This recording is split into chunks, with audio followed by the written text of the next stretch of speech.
Vidarbha 24 live मध्ये आपले स्वागत आहे।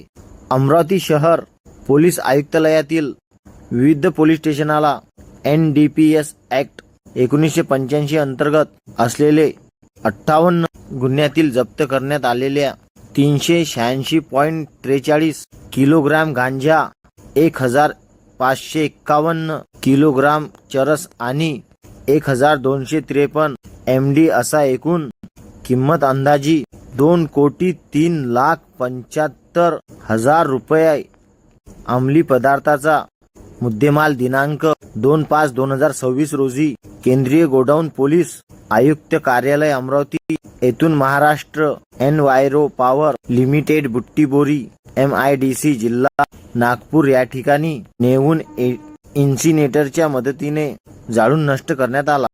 अशी अपडेट बघण्याकरिता आमच्या विदर्भ 24 लाईव्हला लाईक, शेअर, कमेंट करणं विसरू नका। धन्यवाद।